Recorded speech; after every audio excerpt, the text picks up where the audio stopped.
અભણમાં દીકરાનું બાળમાનું પરિણામ આવ્યું. પપ્પા બોલ્યા, વાહ બેટા, સરસ. તેની પત્ની દોડતી દોડતી આવી, બોલી, બતાવો મને પરિણામ. દીકરો બોલ્યો, એ ઇંગ્લિશમાં છે. મમ્મી, તું અભણ છે ને, તું રહેવા દે, તને નહીં ખબર પડે. માની આંખ છલકાઈ ગઈ, પણ બિચારી કંઈ બોલી ના શકી. ત્યારે તેના પપ્પા બોલ્યા, બેટા, અમારા લગ્નના 3 જ મહિનામાં તારી માને ગર્ભ રહ્યો હતો. મેં કહ્યું, ચાલ અબોર્શન કરાવી લઈએ. હજુ તો જિંદગીમાં કંઈ ફર્યા જ નથી આપણે. તેણે ત્યારે મારી વાતનો વિરોધ કર્યો, કારણ કે તે અભણ છે. તારી માને દૂધ નથી ભાવતું, પણ તને પોષણ મળે એ માટે તેણે 9 મહિના દૂધ પીધું, કારણ કે તે અભણ છે.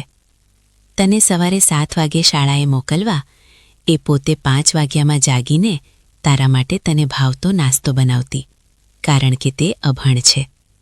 તું રાત્રે વાંચતો વાંચતો સૂઈ ગયો હોય ત્યારે તે તારી બુક વ્યવસ્થિત મૂકી, તને ગોદડું ઓઢાડી, તારો મોબાઈલ ચાર્જમાં મૂકી હરવેગથી બત્તી બંધ કરી દેતી, કારણ કે તે અભણ છે. આજ સુધી તે પોતે દેશી હોવા છતાં પણ તને વિદેશી સગવડો આપી છે, કારણ કે તે અભણ છે. તું નાનો હતો ને ત્યારે રાત્રે બહુ બીમાર પડી જતો. આખી રાત તારા માટે એ જાગતી રહે અને સવારે વળી પાછી પોતાના કામમાં વળગી જાય, કારણ કે તે અભણ છે. તને સારા કપડાં પહેરાવવા તે પોતે સસ્તી સાડીમાં ચલાવી લેતી, કારણ કે તે અભણ છે. બેટા, ભણેલાઓને તો પ્રથમ પોતાનો સ્વાર્થ દેખાય, પણ તારી માએ આજ સુધી ઘરમાં પોતાનો સ્વાર્થ નથી જોયો. તે આપણું જમવાનું બનાવવામાં ક્યારેક પોતે જમતા ભૂલી જતી.